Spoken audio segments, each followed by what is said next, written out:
Hey everyone, so I was really debating on whether or not I wanted to actually make this video.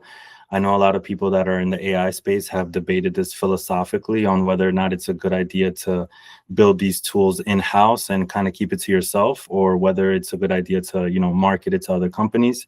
I don't really think there's a right answer as of right now. Everyone's kind of exploring where the AI space is headed when it comes to businesses, but we could all kind of agree that the AI space is the future and will reshape the way, everyone does business.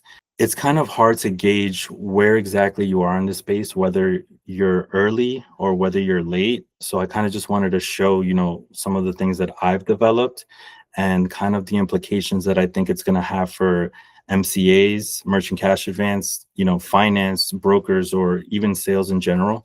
I know I see a lot of stuff out there. I don't think it's quite what I've been working on. It's very similar, but I just kind of wanted to show you guys exactly how intricate this stuff could be. And to be honest, it could be a little scary.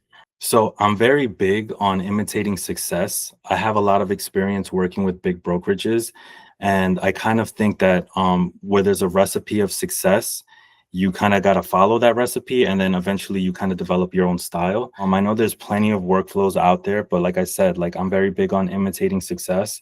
I've worked for one of the biggest brokerages on Long Island, so I'm kind of putting all their logic into a software. I can't really call it a software because it has its own brain. Like what I'm about to show you is one of my very first iterations that I've done. I've come a long way. This is something that I developed a couple months ago. So just stand by me. I just kind of want to walk through like all the logic that I have built into it, and then kind of what I'm currently working on, and then where I think we're headed. Right. So anybody who understands this kind of line of work, it's all really about data management. So the better you operate your data, the more efficient you can run your company and the more money you can make. So when brokerages get their leads, they can get them from a variety, different sources. Sometimes they come in Excel spreadsheets, sometimes they come handwritten through applications, sometimes they're physical applications. What brokers do is they import this data, or they transfer the data into their own CRMs, and then they can start working. So anybody who's been doing this for a long time knows how much time that takes. So this CRM lead formatter, it'll basically take however data you're getting it'll take it and it will specifically reformat it into the format that it will be able to be put into your CRM. So for instance, I get Excel sheets. I know some people get apps, they get different applications. It doesn't really matter. The AI is going to figure it out anyway. So as you can see, if I just drag and drop this in, it's actually giving me the CRM file that I need to just batch import my leads. So what this essentially does is it takes whatever format you're getting your lead source from, it properly formats it into what your CRM expects, and then you can batch import your whole list into that. And now you have all your leads, all your data perfectly, neatly imported into your CRM. So you could either, if you're a big brokerage, you can, manually through your CRM hand out leads, or you can, if you're a smaller brokerage like myself, you're not going to spend all day manually importing data into the system, and which gives me more time to, call merchants and, do other things. To be honest, it's a big deal. I can take 100 leads and I could import it into my CRM within 1 minute. If I took that and I did it manually, it would take me probably a couple of days to do. When it comes to sales, every minute counts. And when you can do manual labor that takes hours and hours, even days, and you can do it in minutes, you can know kind of the power of what that is. So after you manually input all the data, you upload the documents. What big brokerages do is they send those documents back into their processing department. What these processors do, or underwriters, if you're working for a lender, is they'll manually go through the bank statements and they'll basically extract the data that brokers need to do their job more efficiently. The big brokerages that know what they're doing, they all do this. This part of the application right here, it replaces any back-end processing that you need for your office. And it does it for fraction of the cost. And when I mean fraction, I mean a very small fraction. And honestly, it does a way better job. The AIs make mistakes, the humans make mistakes. right now the AI makes less mistakes than a human, and then soon the AI will not make mistakes. So let's just dive deep into what this tool does. So these tools, basically, they operate the same. This is if you want to batch, like if you want to run multiple FCS reports at once, you can do so. These tools do exactly the same thing. For speed purposes, I'm just going to go through the single one because it just does it. I don't want to get too much into the technical aspect of it. Like I had to kind of redesign both because there's API like timeout issues and stuff like that. Like if you're running multiple FCS reports and stuff like that. I don't want to get too technical, but let's just, for the sake of saving time, I'm just gonna do this. So this is the FCS tool processor. It essentially works the same way it would in a brokerage, right? You just kind of send them over the files, and then they're gonna look them over, and then they're gonna run an FCS report for you. So I'm kind of gonna use the example of like one of the merchants that is a good friend of mine. I've already funded him, so kind of show you in real time like how this kind of works, right? And kind of the time that it takes and the efficiency. So I just uploaded it there, and now I'm just going to send it to the back office.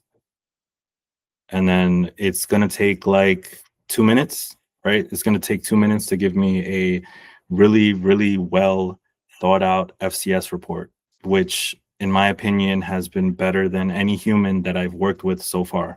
So I've actually been training the AI model to do these FCS reports for the last couple of months, and it's kind of scary exactly how good it is right now. As you can see, it's sending me. So the way I have it set up is it'll send me the FCS report through email. I could literally have it send it to you however you want it. It could come out as a PDF. It could do whatever you want. Just personally, I like it in my email, so I could take a look at it whenever I want, and it's like neatly organized. So as you can see, it already told me it's completed. And then let's look at the FCS report that it did. Yeah, I'll show you this. This is the lender qualification tool that I'll get into later. But let's just wait until, see, FCS report. This is the name of the merchant. I might black it out later just for, but as you can see, the merchant had two different statements, right? Two different statements. So it kind of did S4S reports on both statements. It did basically what any processor would do. It kind of broke down the logic on, what the difference between true revenue and revenue is. So as you can see, it deducts transfers, deducts anything that's not revenue, it deducts. So it flags to see if it has any advances. As you can see, it has EBF pulling 341 a day. It gave me both of these things, which I'll kind of discuss later. This is kind of like the logic so that it could like reassure you that it's doing everything correctly. As you can see, like the deposits were 55K and then the revenue was 32K. So it kind of showed me why it deducted each amount. And then I could kind of confirm, oh yeah, this is a transfer account. So it was a transfer, so it deducted the revenue. So this is basically just to kind of double check its work. You get kind of comfortable with it knowing that it's within a very, very, very thin margin of error. Depending on how you do your job as a broker, me personally, I'd ask the merchant, hey, EBF, right? That's the only position you have. Make sure you didn't get any funding this month. Okay, so as you know, there's a human element of talking to the merchant, but will eventually be phased out, which I'll get into later on. But basically, it gives me exactly the information that I need to do my job, right? It tells me name of the company, it tells me what position it has, which position it's looking for. It tells me the average deposits, the average true revenue. It tells me the negative days, the average negative days. It tells me the average number of deposits, and it tells me the bank balance, the average bank balance, the state, if there's any positions in there. And then another important thing is it'll show you if, the last position that he took, like if you see it in the statements, like EBF deposited, 30,000, it'll show you that this guy hasn't taken an advance within those last statements. So it shows none found. So before we get into the next tool, I kind of want you to think about the implications of what this means. Somebody could just be like, oh yeah, it gives me an FCS, right? I want you to understand that like humans are doing this, right? And it costs money. Experienced processor will probably take them 10 minutes, 15 minutes, and they're going to make errors. This will do it at a very small fraction of the price. Let's think about this on a larger scale. You can theoretically take 100 packs, documents, whatever you want to call it. You can take that and you can run FCS reports on all of them within minutes, literally minutes, because I could just break it up into a couple timelines, a couple workflows, and each workflow could have each statement, and I could literally be done with 100 documents, 200 documents within 1 minute. And you can have access to all of this information within 1 minute. You could theoretically take all of these FCS reports. You can establish some sort of database where you have full context on all of it. And then you could have an AI look at all of it, and you could have it formulate a game plan. You could have it do a whole bunch of things. I'm going to show you what I have it doing later on, what I've been working on. But the implications of this for the MCA industry is pretty big. We're kind of going to a space where we're really not going to need too many humans, if we need any humans at all. So getting into after you run an FCS tool, I developed this lender book. So if you ever worked in a big brokerage, usually this is like what managers do. A manager kind of usually takes it from there and kind of says, okay, we're going to send it here, we're going to send it there. Maybe some experienced brokers do it themselves. This is kind of like 10 years in the industry programmed into one simple interface that you can use, and we kind of won't need those managers anymore. You might need them to close, right, because they're experienced closers, but you won't need them to be like, hey, listen, send it there, or let's not send it there, or this lender does that, or this lender does that. So I had built this tool where you could just kind of like manually import, you import the business name, you import, what position, import all the data that you just got from the FCS report. I kind of got annoying after a while for kind of going back and forth and just like copy pasting stuff. So I kind of developed this tool where you kind of just can copy paste the FCS right into this tool here, and it'll automatically parse all of the things for you. It'll tell you exactly, it'll do everything it'll fill everything out. So as you see, like the additional notes, there was no MCAs detected that were deposited within the last couple months. It's EBF is there. It's North Carolina. So let's just put something manually in right now. Let's say he's 2016, right? It'll automatically calculate the TIB, the time in business, and then let's say this guy is 620. And then I just kind of like have this tool so that it shows which broker used the tool. And then it'll basically take all of this information, and the AI will kind of tell you what to do. As you can see, it's processing the lenders. Okay, so we have the luxury of we're signed up with 96 lenders. And this is months and months and months of going back and forth and kind of teaching the AI what lenders do what.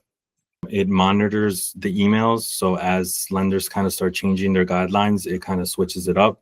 But as you can see, this guy does construction. So we've all been there. Where do we send construction? Or the age-old question of where do we send trucking?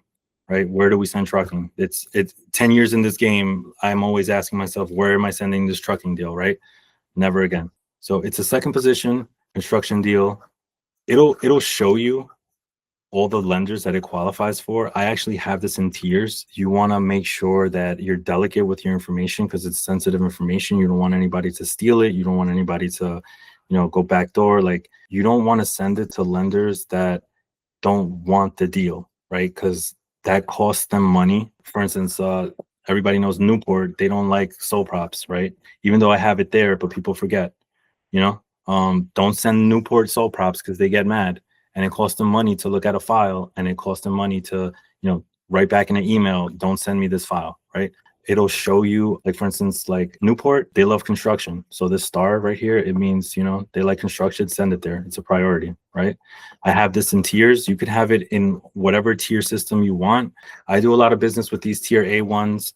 I send them first there, and then you know, if I have to go for a second round, I'll go tier B, whatever the case. Sometimes, like, look, you know, Credia loves construction. So, you know what, maybe I'll send this to Credia.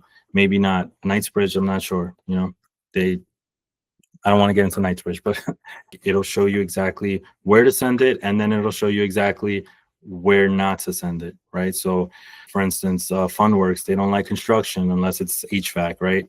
It gets very intricate the more that you know what the lender wants and needs and doesn't do, the better this works, right? So for instance, I have Mr. Advance. You know, Mr. Advance, they don't like construction, anything under 200K, right? So the guy does 62 in monthly revenue. I'm not sending it to Mr. Advance. You might have not even thought about that. Mr. Advance doesn't do construction under 200K. Reliance doesn't do anything under 100. On Tap doesn't do construction at all. On Deck only does first positions. We all know that, right? You can pretty much take any new broker and you can have them operate on the same level or even more than one of your managers that have been operating in this industry for years. So we've gone through kind of what the first iteration, my very first iteration of what this MCA agent was. Watch the next video to show you what I'm currently working on and where I think the future of merchant cash advance, finance, brokering, and sales is going to be. All right, take it easy.